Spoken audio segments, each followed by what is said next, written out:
Oi, eu sou a Fernanda Pitocco e esse é o Cozinha Sem Vergonha. Tudo que você sempre quis saber sobre cozinha, mas tinha vergonha de perguntar. Agora, na quarentena, estamos aqui fazendo receitas de coisas que a gente gostaria de aprender a fazer. Eu já fiz esfirra antes, era uma receita diferente e essa é a primeira vez que eu vou fazer essa receita. E eu vou gravar pra vocês. Assim, eu pesquisei várias receitas, várias coisas e eu gostei dessa aqui. Esse livro maravilhoso, esse livro é incrível. Eu peguei uma receita daqui.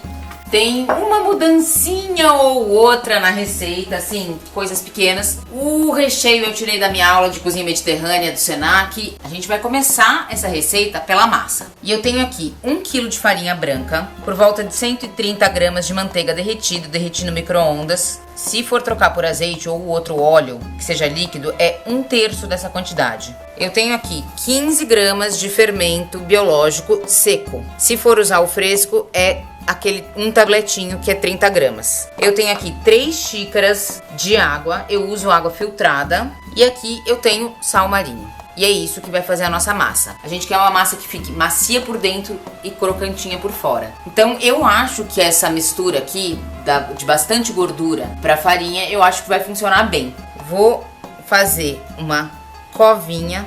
Eu vou colocar o fermento separado do que mata o fermento. O que mata o fermento? O sal e a manteiga. O sal e a gordura. Então eu vou colocar o fermento num canto. Essa massa não vai crescer como aquela massa de pão maravilhosa. E nem é para crescer tanto, tá? Uma colher de chá generosa de sal. A massa é bem neutra, ela não precisa ser super temperada. E vou colocar aqui. Não vai ter muito jeito, porque é bastante manteiga, bastante gordura. E vou colocando a água aos poucos aqui no centro, junto com essa manteiga, que esse buraquinho. E vou misturando. Eu tô achando que essas 3 xícaras de água talvez sejam muita coisa. Eu vou testar e vou contando pra vocês. Conforme, ó, eu vou mexendo, eu vou aqui catando um pouco do fermento. Aqui foi tipo metade da minha água. Eu normalmente, quando eu faço pão de fermento que não é fermentação natural, eu faço assim, eu ponho primeiro metade da água e depois eu vou acrescentando o resto conforme vai dando, conforme a farinha vai tendo a capacidade de absorver essa água. Ó, aqui eu já posso pôr mais, acho que não é muito não, essas 3 xícaras. A única diferença, na verdade, da receita do livro aqui, eu diminuí um pouco a quantidade de manteiga e eu coloquei o sal. Na receita do livro não vai sal. Ah, eu vou colocar a água toda já. Quando a gente se acostuma a fazer a farinha, a massa de fermentação natural, que é bem molhada, a gente vai fazer essas outras massas, a gente até acha seco. E agora eu vou trabalhar essa massa até ela absorver bem essa água e ela ficar bem macia e desenvolver glúten.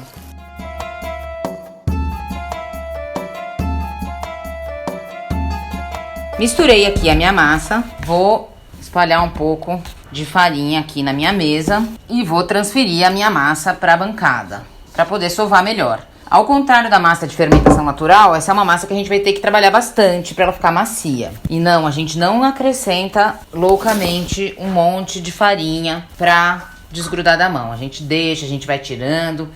Esse negócio de acrescentar um monte de farinha é lenda. Quanto mais água, melhor num pão. Mais macio ele vai ficar, mais leve, mais gostoso, mais aerado. E a gente nunca faz um movimento, a gente nunca rasga a massa, a gente sempre massageia. Sovar a massa é massagear. Tem gente que gosta de fazer com uma mão só, eu gosto de fazer com as duas, eu vou equilibrando. Gente, essa proporção das 3 xícaras de água para 1 kg de farinha foi perfeitinho. Eu fiz com o meu medidor de xícara, que é 240 ml, quer dizer, 240 vezes 3. Conforme a gente sova mais, é assim, como ela cede. E como a manteiga também tem uma função aqui de deixar essa massa bem macia. Mas ó, eu ainda tenho uma massa super mal desenvolvida.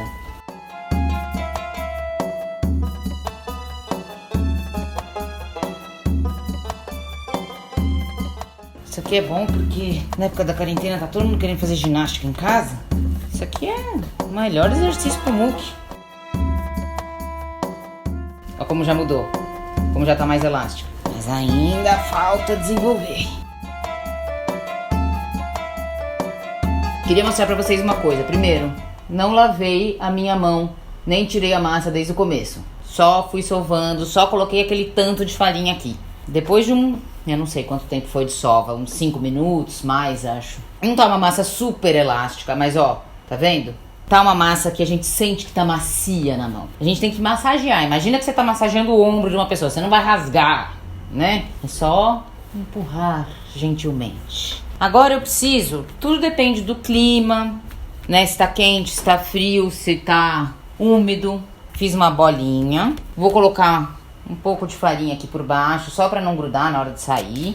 E vou deixar isso aqui coberto com um pano limpo, descansar por pelo menos 1 hora. Deixar crescer essa massa. Enquanto isso, eu vou fazer o meu recheio. Olha que lindeza.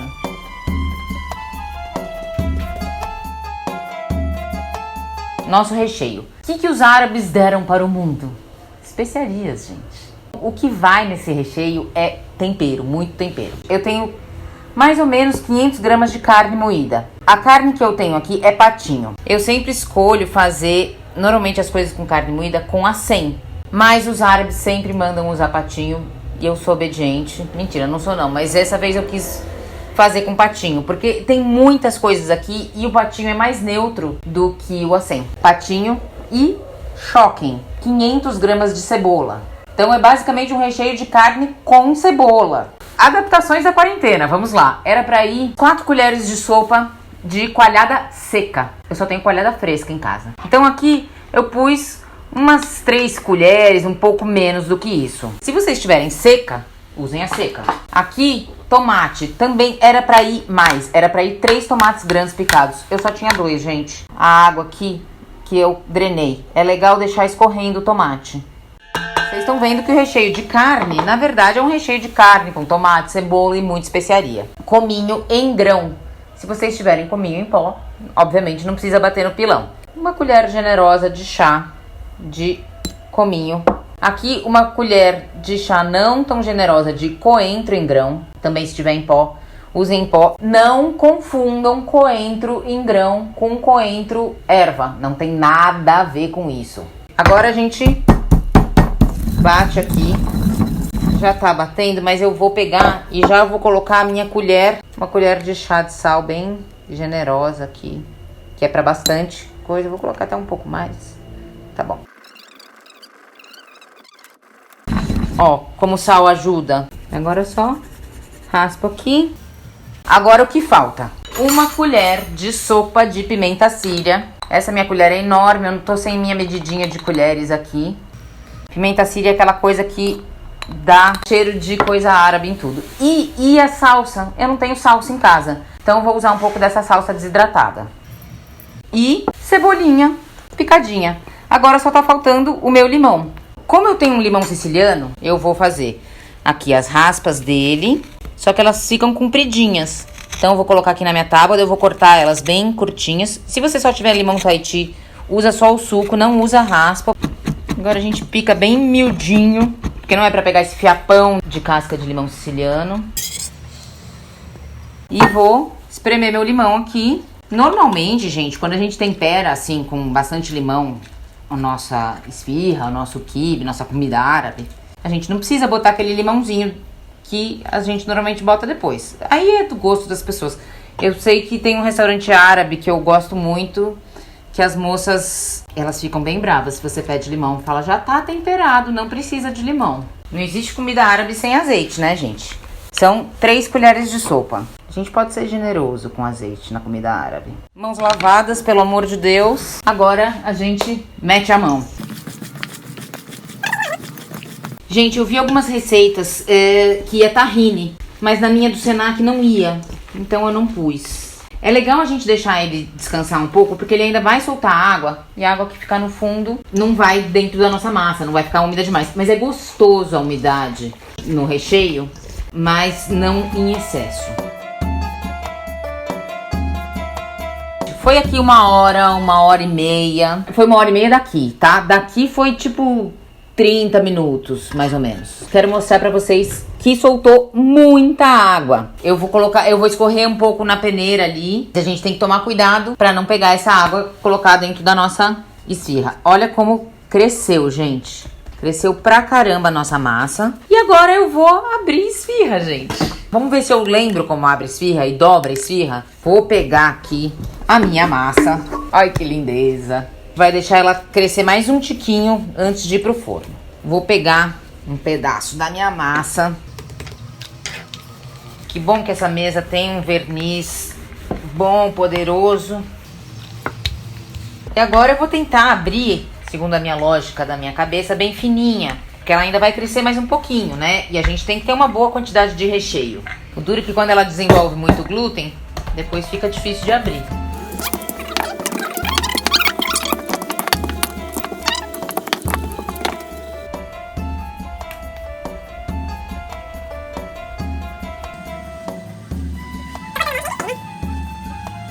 Gente do céu, se render tudo isso de esfirra. Meu Deus, é muita esfirra. Vamos ver se eu consigo fazer que nem eu vi no livro. Ai, que bonitinha! Ah, olha que bonitinha!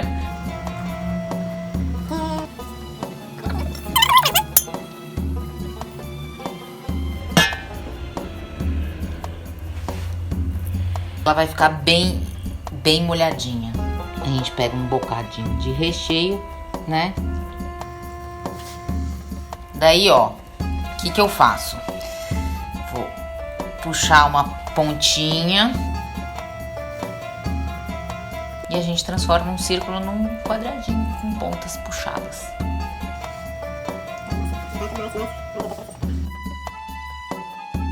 Primeiro a gente põe o recheio. Daí a gente puxa uma aba, puxa outra aba e junta. Daí puxa a bordinha de baixo, dá uma amassadinha para espalhar o recheio lá dentro, fecha direitinho e está pronta a nossa esfirrinha triangular.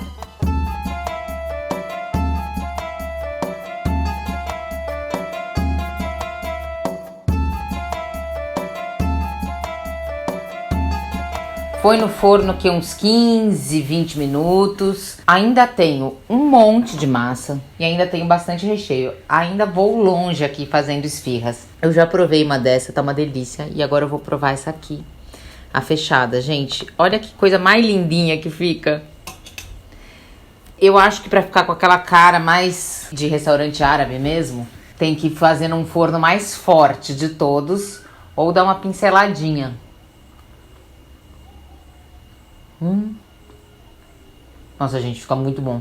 Esse recheio é úmido, então a massa faz casquinha fora e fica molhadinha dentro, ó. Fica super bem recheada.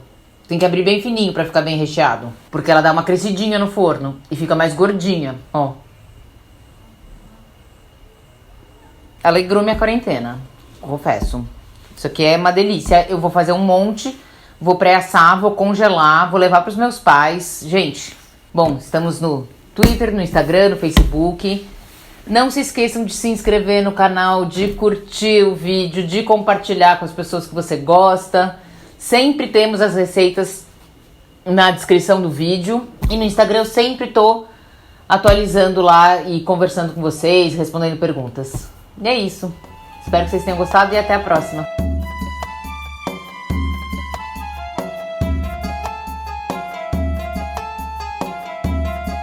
Bom, gente, não sei se vocês ficam vendo meu celular aí, é porque a gente tá gravando o som no celular essa vez, a gente tá improvisando. E, gente, apesar da quarentena, tem baile aqui perto. E esse barulho é do baile, infelizmente.